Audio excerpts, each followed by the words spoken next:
There was a forgotten tavern on the outskirts of a desolate town, shrouded in whispers and shadows. The place, aptly named the Last Queue, was rarely visited, its wooden sign creaking ominously in the wind.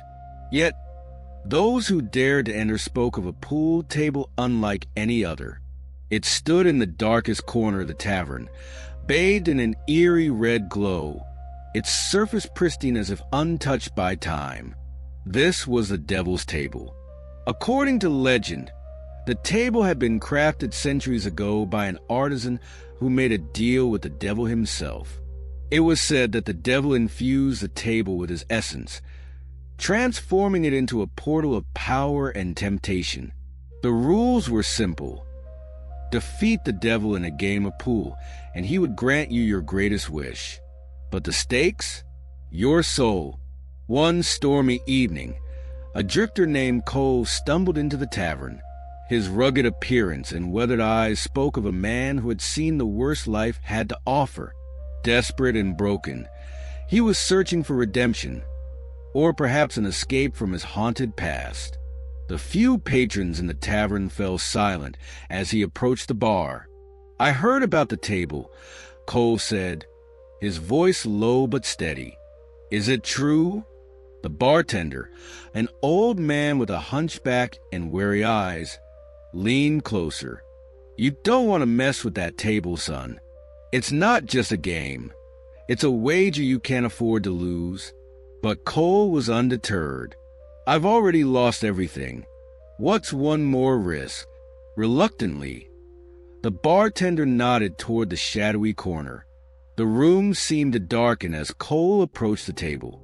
As he placed his hand on its smooth surface, a chill ran down his spine. The red glow intensified and a deep, rumbling voice echoed through the room. "Another soul seeks the game," the voice said, dripping with menace. From the shadows emerged a figure clad in a sharp black suit, his crimson eyes gleaming like embers. It was the devil himself. "Do you know the rules, mortal?" the devil asked, chalking his cue with an unerringly casual demeanor. Cole nodded. "I do." The devil smirked. "Then let the game begin." The devil broke the rack with a force that sent the balls scattering across the table. He pocketed 3 balls effortlessly, his movements precise and fluid. Cole's turn came, and he took a deep breath, steadying his trembling hands. He lined up his shot and managed to sink 2 balls. A flicker of hope ignited within him. As the game progressed, Cole realized the devil was not invincible. There were moments when the devil's shots seemed almost deliberate in leaving opportunities for Cole. But each time Cole capitalized, the devil's grin widened, as if he were enjoying the challenge. The patrons watched in stunned silence. Some whispered prayers for the drifter, while others simply watched with morbid curiosity, unable to look away from the spectacle. The devil's laughter occasionally punctuated the tense atmosphere, a chilling sound that sent shivers down spines. "You're better than most," the devil remarked.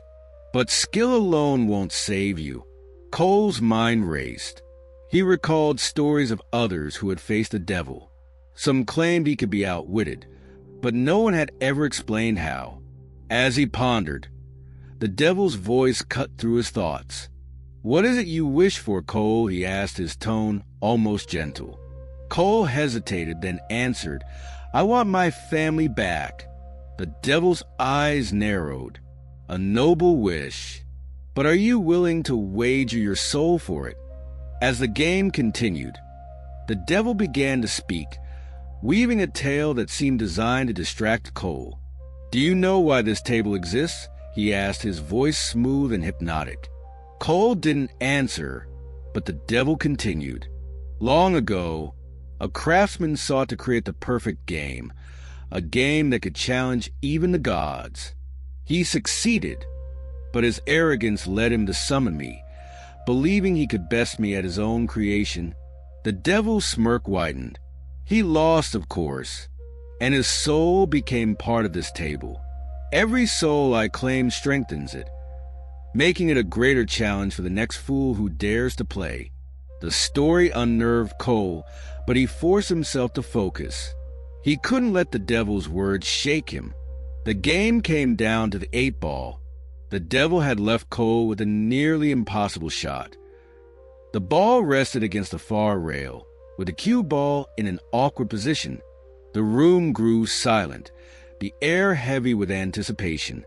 Cole's heart pounded as he calculated the angle. He knew this was his moment, his only chance.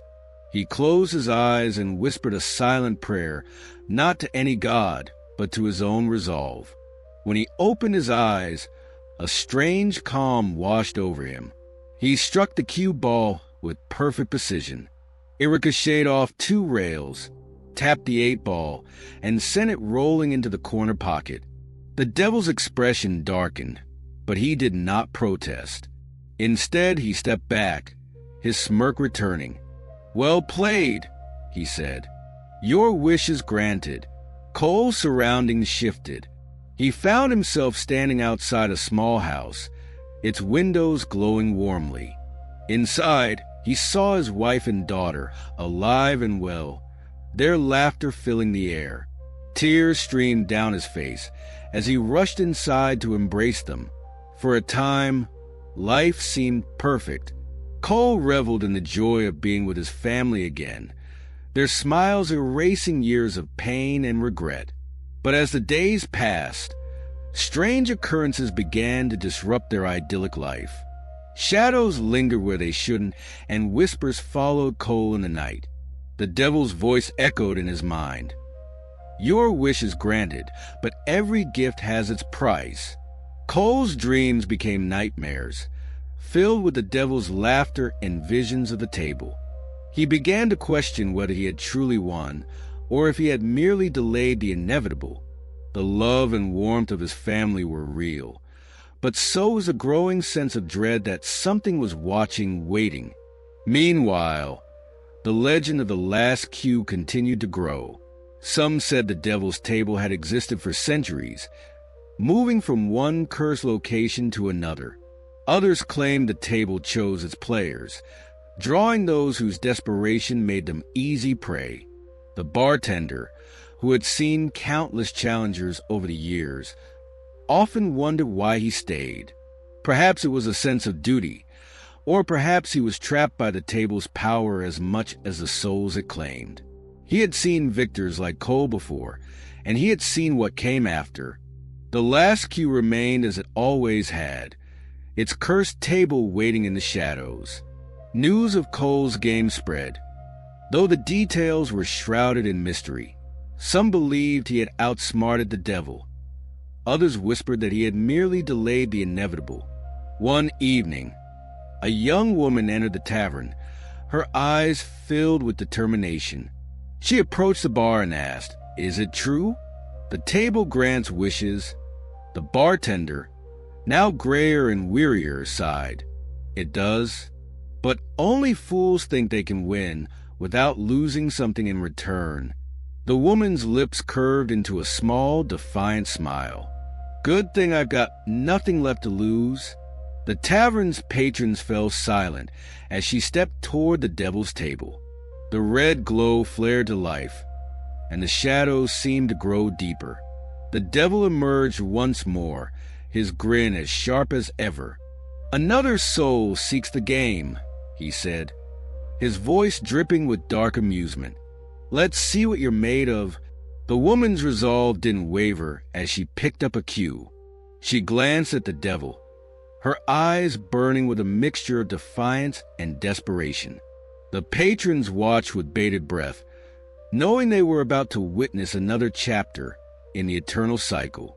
And so, the game began again, the devil's laughter echoing through the tavern as the eternal cycle continued. The devil's table remained a beacon of temptation, drawing the desperate and the brave, each one hoping to rewrite their fate, but knowing all too well the cost. Some would win, others would lose, but all would come to understand the true nature of the devil's game. that every wish granted came with a price far greater than they could ever imagine.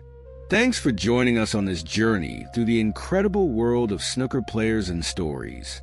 If you're as passionate about the game as we are, don't forget to like this video, subscribe to the channel, and hit that notification bell so you never miss a shot. Do you have a favorite snooker legend or story you want to see featured? Drop it in the comment section below. We'd love to hear from you. Until next time, keep hustling, keep aiming, and remember, on the green felt, every game has the power to make you a legend.